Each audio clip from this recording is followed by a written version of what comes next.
이 탄핵 결정 전에 네. 탄핵이 인용되었지만 네. 이거 약간 불안한데 하는 순간들 그때는 내가 말을 못했는데 각 당의 사정상이라든 혹은 본인의 감 혹은 뭐 본인의 정보 이때 진짜 불안했었어. 그때는 말할 수 없었지만 지금 말할 수 있다. 자 그러면은 당원이랍니다. 의원 수도 할까요? 네. 당원 수도 아니다. 예. 네. 박범계 의원님부터. 네. 네. 글쎄 뭐 두 가지 대목인데 첫 번째는 지금 이제야 말할 수 있다. 네. 예. 그러니까 딴 데 가서 말할 수 있는 정말 이제야 말할 수 있는. 네. 진짜 이제야 말할 수 있는. 저는 조영호 재판관님. 예. 제가 인사청문회를 했던 분이고. 예. 김창정 재판관님. 네. 그 두 분 또 이제 일단 그 두 분. 예. 그 두 분에 대해서 사실 박근혜 대통령이 직접 임명권을 행사한 분은 서기석, 조영호 네. 두 분인데 서기석 재판관님은 꽤 이렇게 질문을 통해서 일종의 우리 나름대로 커밍아웃. 네. 저분은 탄핵 인용을 마음을 먹으셨구나. 네. 판단할 근거들이 나왔는데 두 조영호 재판관님하고 김창원 재판관님은 말씀이 워낙 없으셔가지고. 김창원 재판관님. 네. 솔직한 얘기로 이제 한 분은 대통령이 임명하신 분이고 한 분은 TK에서만 거의 이제 향토법관.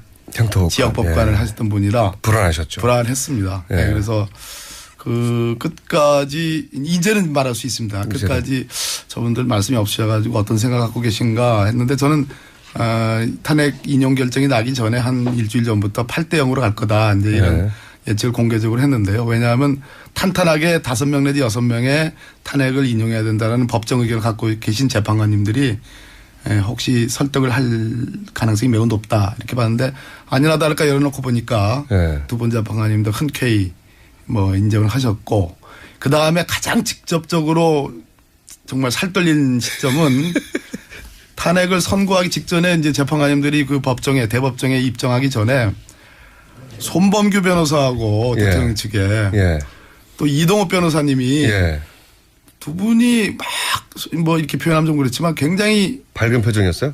밝은 정도가 아니라 이게 귓속말도 하고 웃고 막 그래서 제가 당황해가지고 우리 김관영 의원님하고 장재 의원님 쪽으로 가서 권성동 위원장님 그리고 또 우리 진행했던 우리 헌재 재판정에서 그 내에서 들어오기 전에 들어오기 전에 그분들 들어오기 전에 재판관 들어오기 전에 그래서 야 이거 무슨 일이 있는 거 아니야? 이거 어떻게 되는 거야? 자기들 많은 정보가 있는 거 아니야? 그러니까 아주 살뜰렸습니다. 서늘하셨고 그 두 대목은 아주. 그분들은 기각을 확신하셨던 것 같아요 보니까. 이유는 모르겠어요. 그러니까 이제 판단이 아주 미숙한 거죠. 저기 장전 의원님 의원 수를 보면 국민의당이군요. 네. 제가 서운하려고 그랬습니다. 큰일 날 뻔했네요. 저는 이제 이정미 재판관이 오늘 퇴임하지 않습니까? 그렇기 때문에 그 대통령 측에서는 3월 13일을 넘기는 작전 그것을 아주 막판에 아주 강하게 했었습니다. 그래서 3월 13일을 넘기면 재판관이 7명만 남기 때문에 후임 선정했죠. 네. 아니 지금은 이제 지난번에 변론 종결을 하고 난 다음에 대법원장이 후임자를 선임했지만 그 당시에는 변론 종결되기 전까지는 후임자도 선정이 안 된 상황이고 또 설사 후임자를 선정했더라도 국회에서 청문회 절차나 전부 거쳐가지고 임명되려면 거의 한 달 가까이 시간이 걸리거든요. 그런 상황에서 이 마지막 한 2주 전부터는 집요한 지연작전을 펼쳤습니다. 그래서 3월 13일이 만약에 넘어가 버리면 저는 대단히 쉽지 않을 거다. 그리고 7명만 남게 되면 7명 중에 1명이 병원에 입원해 버리면 진행이 안 되는 거거든요. 그래서 그 작전으로 가는 것. 마지막에는 또 그 작전 중에 하나로 대리인단이 총사퇴하는 것까지도 자기들이 의미심장한 결단을 할 수밖에 없다라고 그런 얘기까지도 했거든요. 그래서 이거 최악의 경우는 저 사람들이 극단적인 선택 대리인단이 총사퇴하면서 또 새로운 대리인단 선임해야 되기 때문에 시간 달라. 또 기록을 읽어봐야 되기 때문에 시간 달라. 이런 식으로 하면서 다시 또 지연작전을 할 가능성도 있겠다. 그렇게 되면은 이게 일주일만 밀려도 확 밀려버리고 몇 달이 몇 달이 걸리는 것이 아니라 아예 이제 인용이 안 될 가능성이 생겨버리기 때문에 대법원장을 근데 그 대법원장이 그 후임을 발표한 것은 저는 결정적 패착 중에 하나였다고 봐요. 왜냐하면 헌재 재판관들 입장에서는 굉장히 자존심이 상했을 거라고 봅니다. 아니 왜 개입해? 우리가 다 결론 거의 다 냈는데 패착이었다고 보지만 그때 살 떨리셨군요. 네네. 그러니까 후임자를 임명은 저희들은 기본적으로 변론 종결이 된 이후라면 이제 재판을 더 이상 진행하지 않겠다라는 것을 선언을 했기 때문에 그 다음에 후임자를 임명하는 것은 뭐 대법원장으로서는 정상적인 또 후임자 임명 과정이기 때문에 그럴 수도 있겠다. 그런데 헌재 판결 이후에 했었어야 되는데. 그렇죠. 네. 그거는 일주일 또 전에 할 이유가 맞습니다. 없네. 예, 네. 그거는 또 여러 가지 얘기가 있지만 예, 그런 대목이 있었던 것 같습니다. 장재현 의원님 힘내시라는 문자가 제법 오는데 의원실에서 보내는 건가요? 글쎄요. 자, 의원님은 불안했던 순간들이 일단 개인적으로 불안하셔가지고 그죠? 그 얘기는 조금 이따 하고요. 사실 저는 뭐 우리 탄핵 소추위원들 대부분이 이 법률가시예요. 네. 판사 출신이고 또 검사 출신이고. 본인은 아니신데 어떻게 저는 들어가셨어요? 이제 사실은 그 법률가 출신이 아니지만 권성동 위원장께서 개인적으로 저하고 대학 선후배고 해서 정무적으로 조금 조언을 해달라. 그래서 제가 소추위원회 들어갔는데 많은 이제 법률 전문가 분들은 뭐 하나 뭐 헌법 위반 사례가 5개, 법률이 다 8개다. 또 헌법재판관의 성향이 어떻다 이런 것들을 잘 아시니까 굉장히 불안해 하실 부분이 좀 있을지 모르겠는데 일반적으로 국민들의 보편적 상식에서 이것이 불안할 시점이 있는가 또 마지막 날 탄핵 그 결판 나는 날 많은 의원님들이 모여서 야 이게 너무 저쪽에서 이동업 그 변호사하고 김홍민 변호사 너무 밝고 웃지 않느냐. 그래서 제가 그랬어요. 이춘석 의원님 계셨는데 이게 탄핵 인용이 안 되면 뭐가 됩니까? 이렇게 말씀을 드렸는데 아무것도 모르니까 마음 편했군요. 네, 저희 대표 변호사께서 그러니까요. 대표 변호사 8대 0입니다. 그렇게 말씀하시더라고요. 그래서 저는 뭐 탄핵이 될 거라는 거는 제가 뭐 어떤 그 위험한 순간은 별로 없었는데 다만 저는 확실하게 이게 탄핵 인용이 될 거다 확신을 가진 게 안종범 씨가 나와가지고 모든 행위의 정점에 대통령이 있었다라는 얘기를 하는 딱 들을 때 아 이거는 이제 끝났다 이런 생각을 했고 아무것도 모르니까 그렇게. 다만 이제 김평우 변호사가 나와가지고 이제 참 어떻게 보면 이 재판장을 혼탁하게 만들고 또 험죄를 어떻게 보면 권위에 도전을 하는 이런 말씀을 한 가운데서 아 이게 지금 결국은 이 변호사들도 대통령 측 대리인들도 인용을 인지를 했구나. 그래서 이걸 여론몰이식으로 가는구나. 그래서 아 이게 굉장히 좀 이렇게 보수 진영 내에 어떤 그런 여론들이 분열을 시키고 있는구나. 그래서 그런 정치적으로 어떻게 보면 보수 진영 내에 어떤 보수 척통 경쟁에서 조금 문제가 있지 않겠나 생각을 했지 전반적으로 탄핵 인용에 대한 어떤 위기의 시점이나 이런 거는 크게 뭐 저는 느끼지 못했습니다. 마음이 참 편하셨군요. 쉬시는 동안. 그리고 이런 건 어떻습니까? 이게 이렇게 큰 사안은 사실은 결정적 순간들이 있잖아요. 이게 이제 우리가 TV로 본 결정적 순간도 있지만 현장에서 소추위원으로 야 이때가 정말 결정적인 순간이었어. 저 개인적으로는 그 김평우 변호사의 투입도 결정적인 것 중에 하나라고 보는데. 네. 김평우 서석구. 네. 그런 분들이 참 큰 역할을 해 주셨고. 큰 역할을 해 줬죠. 네. 정말로 큰 역할.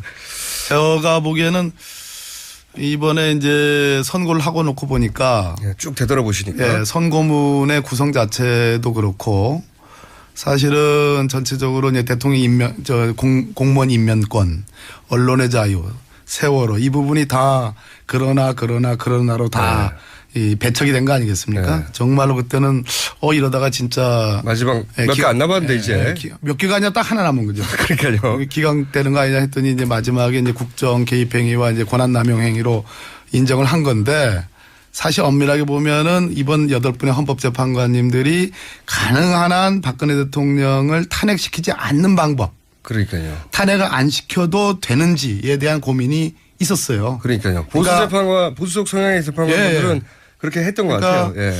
굉장히 이제 우리가 이제 예전에 재판을 해보면 아 이것은 유죄인지 무죄인지 뭐 일종의 그 무죄 추정 원칙이라는 게 있지 않습니까?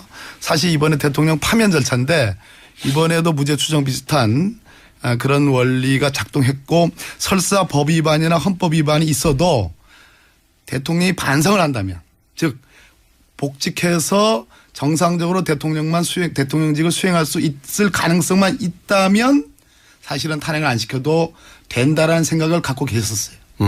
판결문을 보면. 판사 출신으로 한다 이거죠. 예. 그러니까 그런데 해보신 분들은 이런 걸 아시는데 장 의원님 말씀처럼 김평우 변호사님하고 서석구 변호사님 이분들이 투입이 되면서 분위기가 이제 달라졌습니다. 예. 그러니까 제가 보기에는 완전히 이제 뭐 재판 끝났다라고 오판한 것도 있지만 사실은 대통령과 대통령을 지지했던 세력의 힘을 과신해 가지고 이렇게 선동을 하면 상당 부분 확 일어나고 실제로 많은 뭐 소위 친박 집회라는 것이 그냥 티밥 튀기듯이 확 불같이 일어난 건 사실이거든요. 뭐 알았는 표현은 아니네요. 티밥 튀기듯이. 점잖은 표현은 아닙니다만은 그 힘으로 사실상 헌법재판관들을 설득시킬 수 있었다라는 오판을 했을 가능성이 높은데 오히려 그것이 헌법재판관들의 영린을 건드리고 자존심을 건드리고 대통령과 대통령을 둘러싼 심지어 대리인들조차도 이렇게 막 가면 이런 분들을 원직으로 복직시켰을 때 그 국정농단은 다시 또 개시될 가능성이 있다라는 그 판단을 한 것 같아요. 그럼 두 분 변호사의 투입이 결정적인 순간이었다? 패착이죠. 패착. 지금도 마찬가지. 결정적인 순간 딱 그때밖에 없었습니까? 보시기에? 꽤 있었죠. 아까 좀 처음에 말씀드린 것도 있고. 그런 정보를 얻었을 때 혹은 이 두 분은 굉장히 정보라기보다는 계속 우리 김어준 총재님이 계속 그 부분을 한 달 동안 저를 이제 신문하고 계시는데 정보라기보다는 분석상 저는 이 탄핵 재판이 쉬운 재판은 아니라는 것을 알고 있었습니다. 판사 출신으로서. 탄핵 재판이라고 하는 것이 기본적으로 헌법재판소가 그 절묘한 시점에 이렇게 드시고 그러세요, 그걸.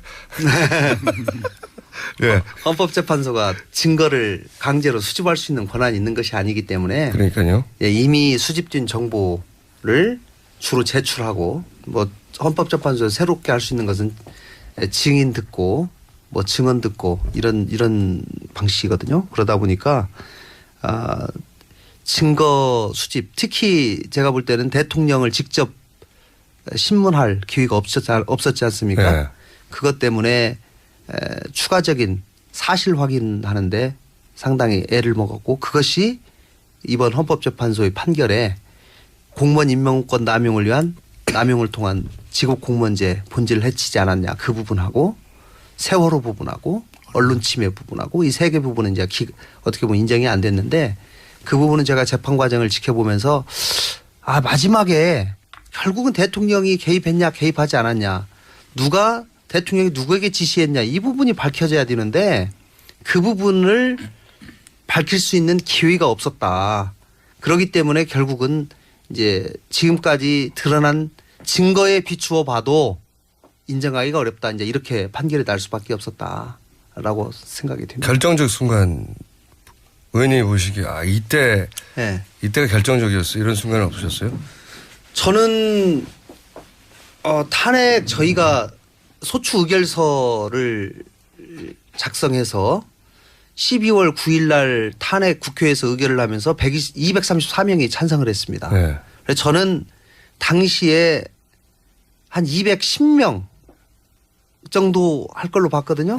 234명이 하는 순간 이건 헌재에 가서도 가능성이 높아지겠다라고 하는 굉장히 큰 확신이 들었고요. 또 두 번째는 저희가 이번에 헌재에서 주로 인정된 것이 대통령이 직접 본인이 임명한 검찰이 수사한 검찰 수사 결과 공소장에 기재된 그 수사 결과에 공범자로 기재된 그 부분이 대부분 인정이 됐고 또 그거에 관한 증거 자료가 검찰 수사 자료가 대부분 헌재에 그대로 넘어가서 그 부분이 되게 인정이 된 부분이 많습니다.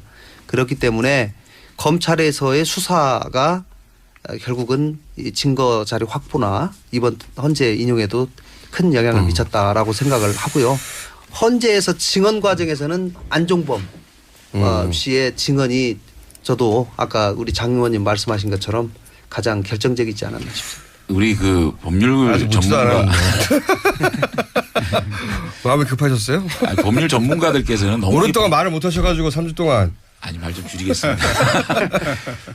복잡하게 생각하시는 건데. 복잡하게 생각하시는 저는 이게 쭉 보면은요. 이번에 이정미 그 서장 대행께서 이게 쭉 읽어내려가시는 걸 보면은 다시 한번 느꼈어요. 법은 상식이다.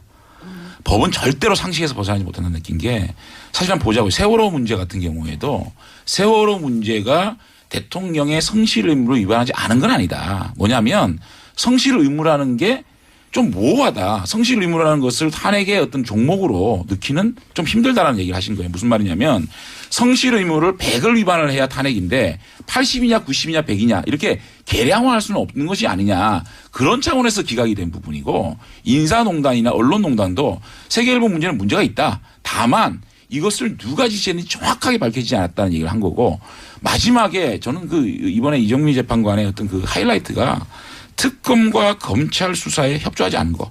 그다음에 대국민 담화가 진정이 없었던 거. 이게 대통령으로서의 어떤 자격을 어떤 그 재판대에 놓고 이것을 만약에 대통령을 탄핵을 하는 것이 대한민국의 이득이냐. 탄핵을 하지 않는 것이 이득이냐 놓고 봤을 때 헌법 수호 의지가 없는 대통령을 탄핵하는 것이 대한민국의 이득이다. 이런 차원에서 정말 보편적인 상식에서 이것을 판결하기 때문에 저는 앞으로도 이 재판문을 보게 되면 어떤 사람이 대통령이 돼야 되고 새로운 리더십을 어떤 사람에게 부여해야 되는지의 것을 좀 명확하게 우리 사회가 앞으로 나갈 방향을 좀 지향을 해준 부분이기 때문에 굉장히 목문이었다는 생각이 들고 결정적인 순간 아까 말씀드린 안종범 그 씨가 나와가지고 한 얘기고요. 그러니까 개인적으로 보면 12월 9일 날 탄핵하기 전에요. 사실 모든 시선이 그 당시에 새누리당 비주류 쪽에 쏠려 있었어요. 비박이 그때 주인공이었죠. 제가 그때 이 스튜디오에 나와가지고 말씀드렸잖아요. 몇 표 나올 것 같아요. 그래서 말씀을 제가 230에서 250이다 말씀드렸듯이 사실은 저희 같은 경우에는 만약에 탄핵이 안 됐을 경우에 새누리당 비박계에 쏟아지는 비판이라든지 이런 것들을 굉장히 그 좀 두려워했었고 다만 이런 것들이 저희들이 결심을 하고 새누리당 비박계들이 탄핵을 주도했다. 이런 것들에 대해서 결정적인 순간은 아마 12월 9일 날 국회에서 정말 압도적인 다수로 탄핵이 인용된 것들이 제가 볼 탄핵의 어떤 그 탄핵 소추안이 가결된 것이 가장 결정적인 순간이 아니었나 생각이 듭니다. 이 세월호 관련된 판결에 대해서는 사실 이견이 좀 있는 걸로 상식이라고 말씀하시는데 다른 상식을 가신 분들도 있거든요. 이 2부에서는 저희가 같은 소추인으로서 이제 비슷한 시각에 대한 이야기를 나눠봤는데 저희가 잠시 후에 2분 후에 돌아올 시간에는 이제 앞으로 대선이라든가 서로 의견이 전혀 다른 부분들에 대한 얘기를 나누면서 좀 싸워주셔야 되는데요. 지금 너무 화목하거든요, 분위기가. 무슨 함국? 아니 싸워주셔야 되는데 지금 너무 화목해요. 화목하. 저는 대통령 화목이 탄핵 얘기를 묻는데 화목 안 할 수 없잖아요. 당연한 거고 정치 얘기하면 싸우게 되겠죠. 그러니까요. 왜 싸움을 시키려고 그러지? 저는 싸움이 좋아요. 아 예. 화목하기 싫고요. 얼굴은 평화롭게 생기셨는데. 아니 근데 바른정당은 굉장히 불안해하지 않았었나? 이거 이러다가 만에 하나 탄핵이 안 되면 당이 날아가고 막 끝장나는 거였잖아요. 아니 근데 사실은 처음에 우리 박범계 선배님 말씀하셨듯이 재판문 판결문을 읽어 나가시는데 처음에 하나 둘 셋 기각되는데 그러나 이야 이거 진짜 그러니까 저는 뭐 믿고 있었는데 그럼에도 불구하고 이제 앞에서 그러나 되는데 야 이제 배치 떨어졌구나. 배치 떨어졌구나. 저희는 뭐 탄핵이 기각되면 정말로 저희들이 뭐 그냥 뭐 말로 사퇴하겠다는 생각이 아니고 이거는 정치적 책임을 져야 된다는 생각이기 때문에 사실은 뭐 사퇴를 강하게 할 생각이었습니다. 사실 의장님이 발리를 하시더라도 저희는 사퇴를 하려고 생각이기 때문에 지금이야 이거 무슨 말을 못해요. 저희는 진짜 그런 진정성을 가지고 이번 탄핵이 임했다. 그러니까 그때 가슴이 철렁철렁 하셨죠. 철렁보다는 이게 왜 이럴까. 만약에 이것이 탄핵이 기각이 됐을 때 사실은 저 개인적으로 국회의원 그만둬야 되는 생각도 있었지만 야 과연 대한민국이 이래 정말 이게 갈 수 있을까. 그때도 대한민국을 생각하셨어요? 네. 본인보다 앞서서. 무슨 말을 못합니까 지금. 자 지금 저희가 박범계 의원님, 김관영 의원님, 장재현 의원님과 얘기 나누고 있습니다. 그 대통령 측에서는 3월 13일을 넘기는 작전 이것을 아주 막판에 아주 강하게 했었습니다. 네. 그래서 3월 13일을 넘기면 재판관이 7명만 남기 때문에 후임 선정했죠. 네. 아니 지금은 뭐 이제 지난번에 변론 종결을 하고 난 다음에 대법원장이 후임자를 선임했지만 그 당시에는 변론 종결되기 전까지는 후임자도 선정이 안 된 상황이고 또 설사 후임자를 선정했더라도 국회에서 청문회 절차나 전부 거쳐가지고 임명되려면 거의 한 달 가까이 시간이 걸리거든요. 그런 상황에서 이 마지막 한 2주 전부터는 집요한 지연작전을 그렇죠. 펼쳤습니다. 그래서 3월 13일이 만약에 넘어가 버리면 재판관님, 예. 제가 인사청문회를 했던 분이고 예. 김창정 재판관님, 네.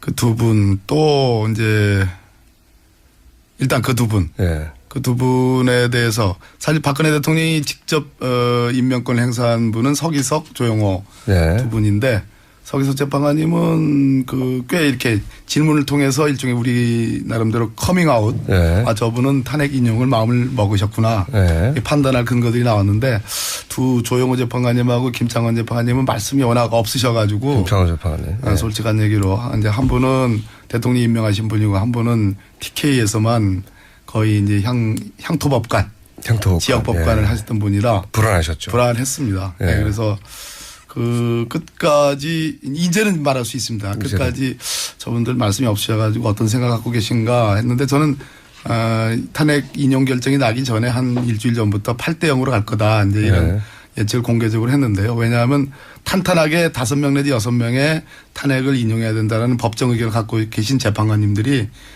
혹시 설득을 할 가능성이 매우 높다 이렇게 봤는데 아니나 다를까 열어놓고 보니까 두 번 재판관님도 흔쾌히 인정을 하셨고 그 다음에 가장 직접적으로 정말 살떨린 시점은 탄핵을 선고하기 직전에 이제 재판관님들이 그 법정에 대법정에 입정하기 전에 손범규 변호사하고 대통령 측에 또 이동욱 변호사님이 두 분이 막 이렇게 표현하면 좀 그렇지만 굉장히 밝은 표정이었어요? 밝은 정도가 아니라 이게 귓속말도 하고 웃고 막 그래서 제가 당황해가지고 우리 김관영 의원님하고 장재현 의원님 쪽으로 가서 권성동 위원장님 그리고 또 우리 진행했던 우리 헌재 재판정에서 네. 그 내에서 들어오기 전에 들어오기 전에 그분들 들어오기 전에 전이죠, 10분. 재판관 들어오기 전에 그래서 야 이거 무슨 일이 있는 거 아니야? 이거 어떻게 되는 거야? 자기들 많은 정보가 있는 거 아니야? 그러니까 아주 살뜰렸습니다. 서늘하셨고 두 대목은 아주. 그분들은 기각을 확신하셨던 것 같아요 보니까 이유는 모르겠으나. 그러니까 이제 판단이 아주 미숙한 거죠. 저기 장재현 의원님 의원 수를 보면 국민의당이군요. 네. 제가 서운하려고 그랬습니다. 예, 큰일 날 뻔했네요. 예. 저는 이제 이정미 재판관이 오늘 퇴임하지 않습니까? 예. 그렇기 때문에 이 탄핵 결정 전에 네. 탄핵이 인용되었지만 네. 이거 약간 불안한데 하는 순간들 그때는 내가 말을 못했는데 각 당의 사정상이라든 혹은 본인의 감 혹은 본인의 정보 이때 진짜 불안했었어. 그때는 말할 수 없었지만 지금 말할 수 있다. 자 그러면은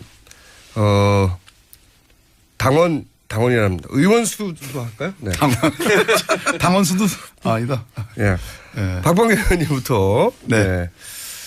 글쎄 두 가지 대목인데 첫 번째는 지금 이제야 말할 수 있다. 네. 예. 그러니까 딴 데 가서 말할 수 있는 정말 이제야 말할 수 있는. 네, 진짜 이제야 말할 수 있는. 저는 조영호